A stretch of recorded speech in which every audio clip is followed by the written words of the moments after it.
Euzu billahi mineşşeytanirracim. Bismillahirrahmanirrahim. Elhamdülillah. Ve salatu ve selamu ala Resulillah. Emma ba'd. Yüce Rabbimizin bize farz kıldığı ibadetlerden birisi de oruç ibadetidir. Malumunuz, oruç ibadeti insanoğluna birçok açıdan fayda sağlamaktadır. Bunlardan birisi de sabırdır. Tabi insanoğlu hayatında karşılaşacağı birçok sıkıntı, musibet veya onu rahatsız eden veya nefsen daraltan birçok durumla karşılaşabilir. Bu durumları atlatabilecek en kolay yolu bunlara sabretmektir. Oruç tutmak da insanoğluna sabrı öğretmektedir. Çünkü malumunuz oruç tutmanın hikmetlerinden bir tanesi de aç kalarak, açlık çekerek, susuz kalarak fakirlerin halinden anlamaktır. İnsanoğlunun hayatta karşılaşabileceği en önemli sıkıntı verici durumlardan bir tanesi de aç kalması, susuz kalması, yiyecek bir şey bulamamasıdır. Ki nihayetinde insanoğlu oruç tuttuğu zaman bu açlığa sabrederek o açların halinden de anlar. Tabi sadece açlığa sabretmek değil, aslında oruç ibadeti Ramazan ayında olduğu için bu Ramazan ayında yapacağımız birçok ibadet sabır gerektiren şeydir. Allah'a itaat etmek, nefsi engellemek aslında bir sabır neticesi olabilir.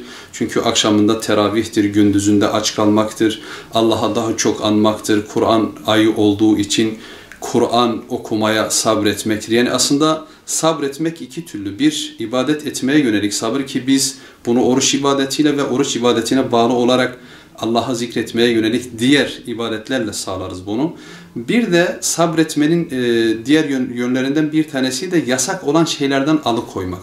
Ki malumunuz Resulullah sallallahu aleyhi ve sellem oruç tutarken sadece yeme içmeden kendini alan kişinin oruç tuttuğu değil de aynı zamanda bütün uzuvlara, yaratılmış bütün azalara oruç tutmayı tavsiye etmektir. Haliyle dili lüzumsuz şeyleri konuşmaktan alıkoyan bir sabır, alıkoymak için sabır gerekir. Gözleri haramdan uzak tutmak için, bakmamak için, onları alıkoymak için bir sabır gerekir. Kulakları haramdan muhafaza etmek, haram şeyleri işitmemek için bir sabır gerekir. Haram şeylerden, haram şeyleri konuşmaktan, gıybet etmekten, dedikodu yapmaktan aslında bütün bunlar nefsin hoşuna gittiği için bunları alıkoymak, bunlardan kendini alıkoymak bir sabır neticesi olur. Ki nihayetinde oruç da buna yönelik bize sabır öğretmektedir. Nihayetinde biz oruç ibadetini tam sağlıklı bir şekilde yaparsak aynı şekilde bu ibadetle birlikte sabreden bir kul olmuş oluruz ve bizi Allah'a yaklaştıran sabrı öğrenmiş oluruz ki nihayetinde Yüce Rabbimiz Kur'an-ı Kerim'de de وَبَشِّرِ الصَّابِرِينَ sabredenleri müjdele diye buyurmaktadır.